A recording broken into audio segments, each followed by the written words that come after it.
నమస్తే, welcome to the leader.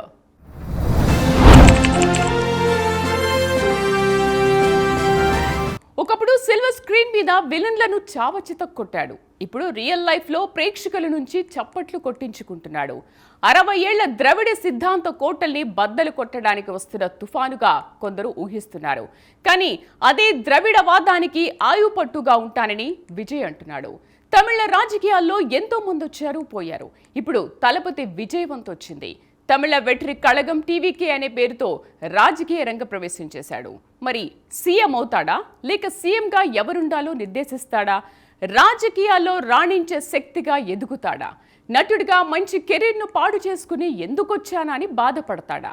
ఈ అంశాలే తలపతి విజయ్ గురించి ఆసక్తి రేపుతున్నాయి. ఇవాల్టి ద లీడర్లో టీవీకి అధినేత విజయ్ గురించి తెలుసుకుందాం.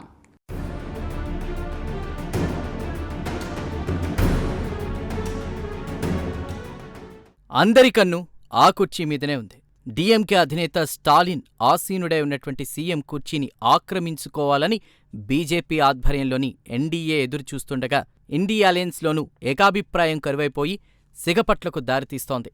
సీట్ల పంచాయతీ కారణంగా డిఎంకే కాంగ్రెస్ మధ్య పొత్తు ప్రశ్నార్థకంగా మారింది. పొత్తు లేకుండా వారు ముందుకు వెళ్లేటువంటి పరిస్థితులు లేకపోయినా సీట్ల పంపిణీ అనేది అసంతృప్తులకు దారితీసే ప్రమాదం ఉంది. ఇలాంటి పరిస్థితుల్లో ఇప్పటికే పార్టీ స్థాపించిన యువ నాయకుడు Joseph Vijay alias Thalapathy Vijay alias Jananayagan Vijay అదే సీఎం కుర్చీ మీద కన్నేసి ప్రచారం చేసుకుపోతున్నారు. ఆ కుర్చీని ఆక్రమించుకుంటే తాను అనుకున్నది సాధించవచ్చని విజయ్ తమిళ ప్రజానీకానికి చెప్పుకొస్తున్నారు. విజయ్ మీద ఉన్నటువంటి హోప్స్ చూస్తుంటే గత పార్టీల కంటే కాస్తో కూస్తో తన ప్రభావాన్ని విజయ్ నిలబెట్టుకుంటాడనే అంచనాలు మాత్రం వినిపిస్తున్నాయి. అందుకే ఇప్పుడు తమిళనాడు ఎన్నికలు ఆసక్తికరంగా మారుతున్నాయి.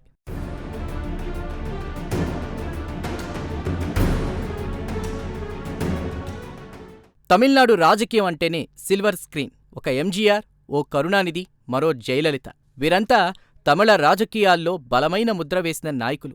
కరుణానిధి పెన్నును గన్నుగా ఉపయోగించి బలమైన డైలాగులు రాసి ప్రేక్షకులను ఉర్రూతలొగించారు.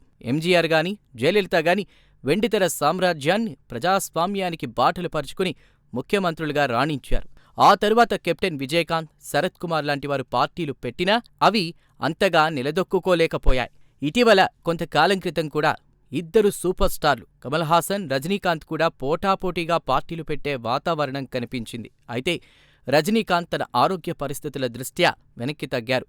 కమల్ హాసన్ మక్కల్ నీది మయ్యం ఎంఎన్ఎం పేరుతో పార్టీ పెట్టి ప్రజాక్షేత్రంలో పరీక్ష ఎదుర్కోకపోయినా స్టాలిన్ అండతో రాజ్యసభ సభ్యుడైపోయారు. బహుశా ఎంఎన్ఎం కథ ఇక్కడితో ఆగిపోయినట్టే భావించాలి. ఇలాంటి పరిస్థితుల్లో టీవీకే అధినేత తలపతి విజయ్ మాత్రం ఎవరి మాటలకు కన్విన్స్ కాకుండా తాను పోటీ చేస్తానని కుండబద్దలు కొట్టారు.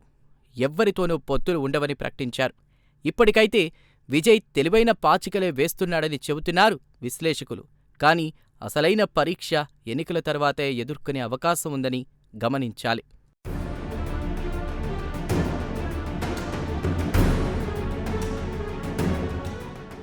విజయ్ తండ్రి ఎస్ఏ చంద్రశేఖర్. కాని ఆ ముద్రను చెరిపేసి తలపతిగా ఎలా ఎదిగాడు? ఎందుకంటే ఆయన సినిమాలు వినోదానికి మాత్రమే పరిమితం కాలేదు. కత్తి సినిమాలో రైతు సమస్యను, మెర్సెల్లో వైద్య విధానాన్ని, సర్కార్లో ఓటు హక్కుకు ఇవ్వాల్సిన ప్రాధాన్యం గురించి ప్రజలకు వినూత్నమైన విధానంలో అవగాహన కల్పించాడు. ప్రతి సినిమా రిలీజ్ ఫంక్షన్ కూడా ఓ పండుగను తలపించింది. ప్రతి సినిమాలోనూ ఓ సందేశం ఇమిడి ఉంది. జోసెఫ్ విజయ్ ఎప్పుడూ తెరమీద ప్రజల పక్షమే వహించాడు. అదే అభిమానుల గుండెల్లో అసలైన నాయకుడు అనేటువంటి ముద్ర వేసింది. అంతేకాదు ఆయన అభిమాన సంఘాలు, సేవా సంఘాలు పోషించిన పాత్ర కూడా విజయ్ పొలిటికల్ లైఫ్కు ఇంధనంగా మారాయి. 2018 నుంచి విజయ్ మక్కల్ ఇయ్యక్కం చేసినటువంటి రక్తదాన శిబిరాలు, విద్యార్థులకు నోట్బుక్స్ అందజేయడం, వరద సహాయం అందించడం వంటి సేవా కార్యక్రమాలన్నీ విజయ్ రాజకీయ జీవితానికి ఇప్పుడు పనికొస్తున్నాయి.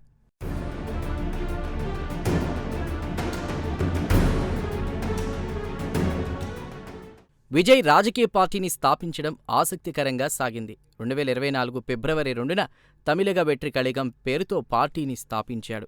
ఆగస్టు 22న జెండా ఆవిష్కరణ చేశాడు. ఇక అప్పట్నుంచి దాదాపు పూర్తిస్థాయి రాజకీయ నాయకుడిగా కనిపించేందుకు యత్నిస్తున్నాడు. సినిమా హీరో కాస్త పూర్తిస్థాయి రాజకీయ నాయకుడయ్యాడు. జననాయకన్ పేరుతో తెరకు వీడ్కోలు చెప్పి ప్రజాక్షేత్రంలోకి పూర్తిగా అడుగుపెట్టాడు విజయ్. జననాయకన్ సినిమా విడుదల కూడా వివాదాలు రేగాయి. ఎట్టకేలకు సెన్సార్ బోర్డ్ ఆ సినిమాలోని కొన్ని క్లిప్పింగ్స్ను తీసివేశాక గానీ అది థియేటర్లలోకి రాలేదు. ఆ సినిమానే తన తెర జీవితానికి ఆఖరిది అని క్లారిటీ ఇచ్చిన విజయ్ సినిమా విడుదల కాకుండా అడ్డుకునే కుట్రలు కూడా జరుగుతాయని ముందే ప్రకటించడం గమనించాలి. అంటే విజయ్ రాజకీయాల్లోకి రావడం కొంతమంది రాజకీయ జీవితానికి ఇబ్బందికరంగా మారుతుందన్నమాట. అలాంటి పనులు చేసేది ఎవరై ఉంటారు? ఇంకెవరు? అధికార పార్టీ నాయకులే.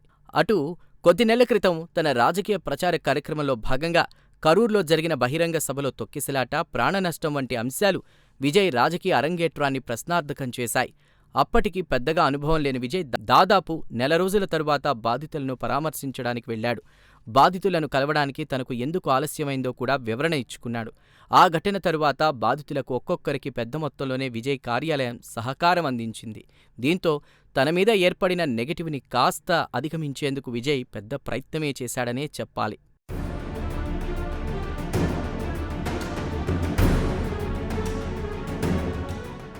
రాజకీయ పార్టీ అనగానే ప్రధానంగా సిద్ధాంతం గురించి మాట్లాడుకుంటారు. తమిళనాడులో అన్ని పార్టీలది కూడా ద్రవిడవాద సిద్ధాంతమే. ద్రవిడవాదం అంటే బ్రాహ్మణ వ్యతిరేక, హిందీ వ్యతిరేకత, నాస్తికవాదం, రావణుడికి ప్రాధాన్యతనిచ్చే రాక్షసవాదం లాంటి అంశాలు వస్తాయి. దాదాపు 100 ఏళ్లకు పైబడ్డ ద్రవిడవాద సిద్ధాంతంతో తమిళ ప్రజల మైండ్ సెట్ అంతా కూడా ఓ ప్రత్యేకమైన తరహాలోకి వెళ్ళిపోయింది. సగటు హిందూ సంప్రదాయపరుల సంఖ్యకు కొదవ లేకున్నా ఆ నేలను ఏలుతున్న అన్ని పార్టీలు కూడా ద్రవిడవాద సిద్ధాంతోనే రాజ్యం ఏలుతున్నాయి. ఈ క్రమంలో విజయ్ పార్టీ సిద్ధాంతం ఏమై ఉంటుంది, ఎలా ఉంటుంది?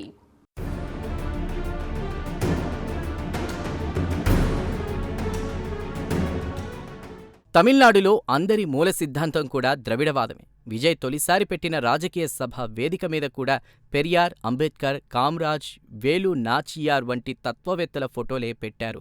డీఎంకే ద్రవిడ మోడల్, ఏఐఏడీఎంకే అమ్మ వారసత్వ నేపథ్యంలో రాజకీయాలు నడిపిస్తుండగా ఆ రెండు స్తంభాల మధ్య విజయ్ పార్టీ ఎలాంటి భూమికను పోషిస్తోంది? ముఖ్యంగా ఆయన చెప్పిన మాటలేంటంటే కులరహిత, అవినీతిరహిత, నిస్వార్థమైన పరిపాలన అనేటువంటి ప్రధాన సూత్రం ఆధారంగా తన పరిపాలన ఉంటుందని క్లారిటీ ఇచ్చాడు. ఇది తమిళనాట సాహసోపేతమైన నినాదంగానే పేర్కొనాలి. ఎందుకంటే ఇక్కడ కులం లేకుండా రాజకీయం లేదు. మరి ఆ తర్వాత సెక్యులర్ సోషల్ జస్టిస్ అనేటువంటి మరో నినాదాన్ని వినిపించారు. పెరియార్ భావజాలం, అంబేద్కర్ రాజ్యాంగ స్ఫూర్తి, కామరాజ్ నిజాయితీ పాలన, ఈ మూడింటిని కలిపిన బిర్యానీ లాంటి వంటకమే టీవీకేగా పేర్కొంటారు రాజకీయ నిపుణులు.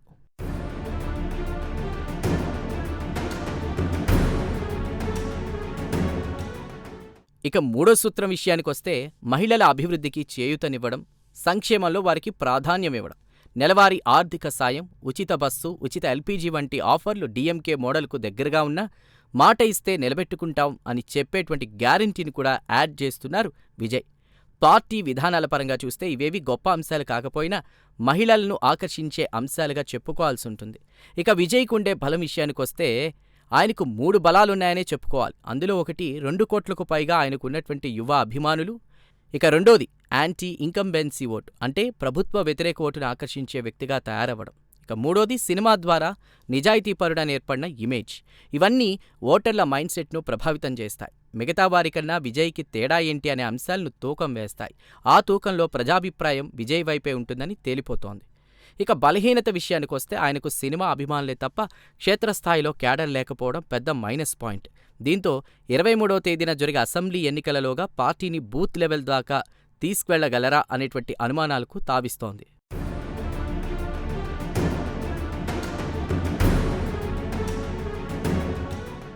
ఎందుకంటే ఆయన టార్గెట్ 2026 అసెంబ్లీ ఎన్నికలే. 234 స్థానాల్లో ఒంటరిగా పోటీ చేస్తున్నానని చెప్పాడు. తానే సీఎం అభ్యర్థిని అని, తమతో కలవాలనుకునేవారు తన నాయకత్వాన్ని ఆమోదించి రావాలని క్లారిటీ ఇచ్చారు. ఇది చాలా రిస్క్తో కూడిన పని. ప్రజలు తీవ్రంగా అభిమానించి గెలిస్తే చరిత్ర సృష్టిస్తాడు. లేకపోతే మరో ఎన్నిక వచ్చేదాకా నిశ్శబ్దంగా వెయిట్ చేయక తప్పదు.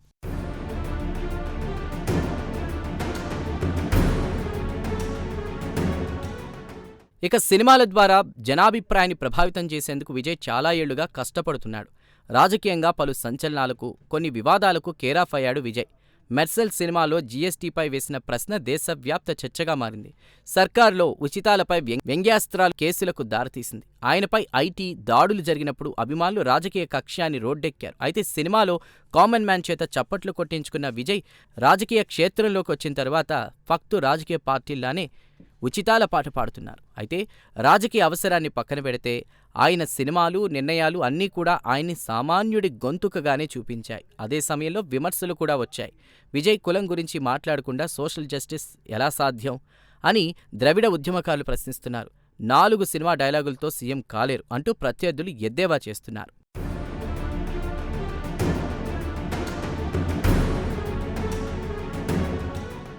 ఇక విజయ్ వ్యక్తిగత జీవితం కూడా ఇప్పుడు పెద్ద చర్చగా మారింది. ఆయన భార్య సంగీత సోర్ణలింగం విజయ్ రాజకీయ ప్రవేశాన్ని వ్యతిరేకించినట్లుగా ప్రచారం జరిగింది. అంతేకాదు ఆయన మరో నటితో సంబంధం కొనసాగిస్తున్నాడని, తాను ఆయన చాలా కాలంగా విడివిడిగా ఉంటున్నామని, విడాకులు మంజూరు చేయాలని కోర్టుకెక్కింది. ఆయన ఆస్తుల్లోనూ వాటా అడుగుతోంది. అయితే విజయ్ మాత్రం ఈ విషయాలపై ఎప్పుడూ బహిరంగంగా మాట్లాడలేదు. ఇటీవల మహిళా దినోత్సవ సభలో మాత్రం నా వ్యక్తిగత కష్టాలు మిమ్మల్ని బాధపెట్టవద్దు, నేను అన్నీ చూసుకుంటాను అని భావోద్వేగంతో మాట్లాడాడు విజయ్. ఒక నాయకుడి వెనక ఫ్యామిలీ ఇష్యూస్ చాలానే ఉంటాయని ఈ ఘటన ద్వారా తెలుస్తోంది.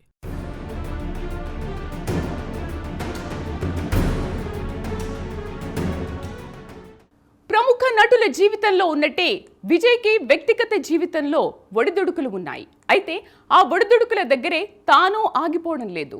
రాజకీయ లక్ష్యాన్ని సాధించాలనే ఉత్సాహంతో తన మీద వచ్చే విమర్శలకు మౌనంగానే సమాధానమిస్తున్నాడు. ఎవరు రెచ్చగొట్టినా తాను రెచ్చిపోవడం లేదు. కొన్నిసార్లు మౌనంగా ఉండడమే రిజల్ట్స్ ఇస్తుందనే సూత్రాన్ని బహుశా విజయ్ ఆచరిస్తున్నాడేమో తెలీదు.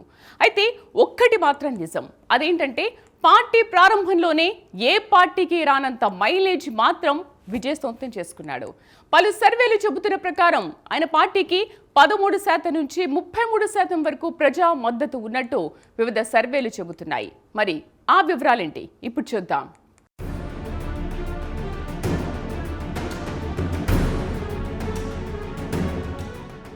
ఒక నాయకుడి గురించి జనం ఏమనుకుంటున్నారనేది సర్వేల ద్వారా తెలుస్తుంది.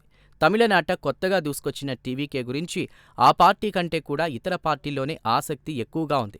తమిళనాడు తాజా అసెంబ్లీ ఎన్నికల నేపథ్యంలో ఇటీవల పారవిల్ అనేటువంటి సంస్థ సర్వే నిర్వహించింది. మార్చి 11న వెలువడిన ఆ సర్వే ప్రకారం టీవీకేకి 13.6% ఓట్లు పోలవుతాయి. ఇది బూత్ లెవెల్లో నిర్వహించిన సర్వే. 70 లక్షలకు పైగా ఓటర్లను సంప్రదించి రికార్డు చేశారు. ఈ సర్వే ఫలితంగా డీఎంకేకి 41.5% ఓట్లు, ఏఐఏడీఎంకేకు 36.2% ఓట్లు, టీవీకేకి 13.6% ఓట్లు పోలవుతాయి. ఎన్టీకేకి 7.9% ఓట్లు వస్తాయి. అంటే టీవీకేని 3వ అతిపెద్ద శక్తిగా ఆ సర్వే చూపించింది.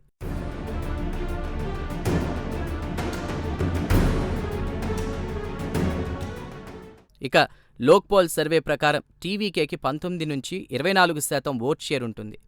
ఇదే సంస్థ నిర్వహించిన మరో క్లాసిఫైడ్ సర్వేలో 23.9% ఓట్లు వస్తాయని, మరో దఫాలో నిర్వహించిన సర్వేలో 19.2% ఓట్లు విజయ్కి వస్తాయని అంచనా వేసింది. యూత్లో అర్బన్ ఏరియాల్లో టీవీకే బలం చూపిస్తుందని పేర్కొంది. ఈ శాతం ప్రకారం విజయ్కి 6 నుంచి 12 సీట్లు వస్తాయని అంచనా వేస్తున్నారు. 234 అసెంబ్లీ సీట్లున్న తమిళనాడులో టీవీకే వంటి కొత్త పార్టీ 6 నుంచి 12 సీట్లు పొందే అవకాశం ఉందంటే అది గొప్ప విజయంగానే చెప్పుకోవాలనేటువంటి అభిప్రాయాలు ఉన్నాయి.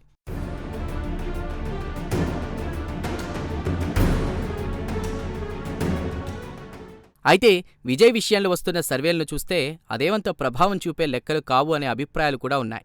కింగ్ అవ్వాలనుకునే వ్యక్తికి ఈ సర్వే రిపోర్ట్ ఏమాత్రం సపోర్ట్ చేయదంటున్నారు. అంతేనా, ఇది కింగ్ మేకర్ స్థాయి కూడా కాదంటున్నారు.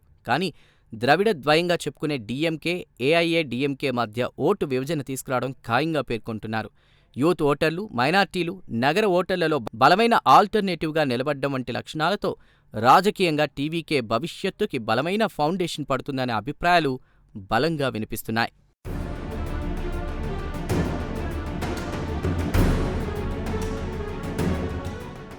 ఇక 18 నుంచి 35 ఏళ్లలోపు యువత, అలాగే తొలిసారి ఓటు వేసేవారు, మహిళా ఓటర్లలో విజయ్కి 33% వరకు మద్దతు కనిపిస్తోందని పలు సర్వేల్లో తేలుతోంది. నవతరం ఓటర్లతో పాటు మహిళల్లో స్పేస్ దొరికితే విజయ్కి బలమైన ఫౌండేషన్ పడినట్లే అంటున్నారు. దీనివల్ల టీవీకే కింగ్ మేకర్ స్థానంలోకి వెళ్లడం ఖాయం అంటున్నారు.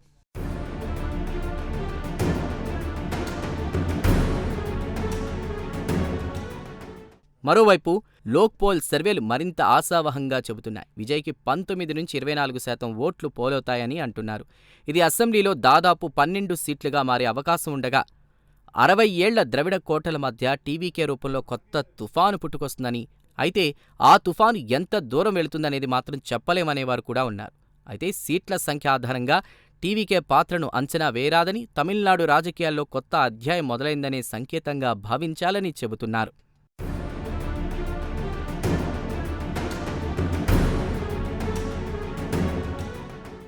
విజయ్ పార్టీ పలు కీలకమైన సవాళ్లను కూడా ఎదుర్కొంటోంది. అభిమానం వేరు, ఓటు వేయడం వేరు. అభిమానిని పోలింగ్ బూత్ దాకా తీసుకువెళ్లే కేడర్ విజయ్ పార్టీకి ఇంకా పూర్తిగా తయారు కాలేదు. అలాగే సిద్ధాంతపరమైన మైనస్ పాయింట్ కూడా ఉంది.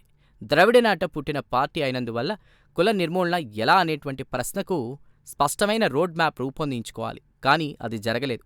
కనీసం ఆ విషయాన్ని ఇటీవల తెలంగాణలో మందకృష్ణ మాదిగ భారీ చర్చకు పెట్టినట్టయినా పెట్టాలి. అదీ జరగలేదు. దీంతో ఆయన వ్యక్తిగత జీవితం కూడా రాజకీయ విమర్శల మధ్య బిగ్ క్వశ్చన్ మార్కుగా మారిపోతుందనే వ్యాఖ్యలు వినిపిస్తున్నాయి. అలాగే 234 నియోజకవర్గాల్లో గెలుపు గుర్రాలను నిలబెట్టడాన్ని మరో సవాలుగా భావించాలి. ఈ అంశాలకు క్లారిటీ ఇచ్చినట్లయితే విజయ్ ఇమేజ్ ఇంకా ఆకర్షణీయం అవుతుందనే అభిప్రాయాలు తమిళనాట వినిపిస్తున్నాయి.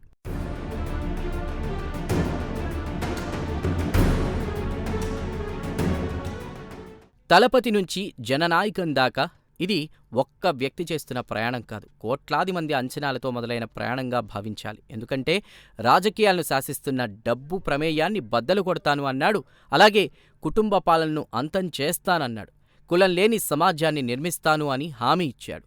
అయితే ఈ మాటలేవి అంత సులభంగా సాధ్యమయ్యే హామీలు కావు. ఈ విషయం ఇవాళ పుట్టిన పిల్లోడికి కూడా తెలుసు. అంత బలమైన సామాజిక రుగ్మతలను తొలగించాలంటే ఎంతో కార్యదీక్ష, ఎంతో సువ్యవస్థీకృతమైనటువంటి టీమ్స్ ఉండాలి. ప్రజల్లో కూడా అలాంటి వారిని తయారు చేసుకోవాలి. అవగాహన పెంచాలి. సోషల్ రెస్పాన్సిబుల్ బృందాలను రూపొందించుకోవాలి. మాటలు ఎంత గొప్పగా ఉన్నా చేతలు ఎలా ఉంటాయో కాలమే నిర్ణయిస్తుంది. ఈ క్రమంలో తమిళనాడు ప్రజలు కొత్త నాయకుడి కోసం ఎదురు చూస్తున్నారా, లేక పాత వారసత్వానికే పట్టం కడతారా అనేది ఆసక్తి రేపుతోంది. సర్వేలను బట్టి చూసినా, బీజేపీ వంటి జాతీయ పార్టీల వ్యవహారాన్ని బట్టి చూసినా విజయ్ ఈ ఎన్నికల్లోనే బలమైన వ్యక్తిగా కనిపించడం అసంభవం. కానీ ఖచ్చితంగా ఈ రాజకీయాలకు స్టిక్ అయి ఉంటే గనక రానున్న రోజుల్లో విజయ్ తన ప్రభావాన్ని గణనీయంగా పెంచుకోవడం ఖాయంగానే చెప్పుకోవాలి.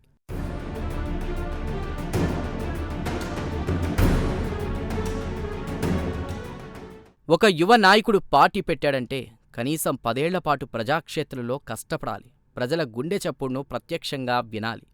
అందుకు తెలుగునాట జగన్ తలపెట్టిన పాదయాత్ర, ఆ తరువాత పవన్ కళ్యాణ్ జనసేన స్థాపించిన 10 ఏళ్లకు ఫలితాలు రాబట్టడం వంటి అనేక ఉదాహరణలు కళ్ల ముందే ఉన్నాయి. ఈ క్రమంలో 2026లో పోటీ చేస్తున్న విజయ్ ఆ తరువాత వచ్చే 2031 ఎన్నికల నాటికి ప్రధాన ప్రతిపక్షంగా, 2036 ఎన్నికల తర్వాత అధికారం చేపట్టే పార్టీగా ఆవిర్భవించడం కోసం ఇప్పట్నుంచే రోడ్ మ్యాప్ సిద్ధం చేసుకోవాలి. ప్రజాక్షేత్రంలో అందరికీ అందుబాటులో ఉండాలి. నిరంతరం ప్రజల కోసమే జీవించాలి. తక్కువలో తక్కువ ఈ ఎన్నికల్లో టీవీకే 15 సీట్లు గెలిచినా అది సంచలనమే అవుతుంది. ఎందుకంటే తమిళనాట మూడో శక్తి ఆవిర్భవించినట్లే అవుతుంది కాబట్టి.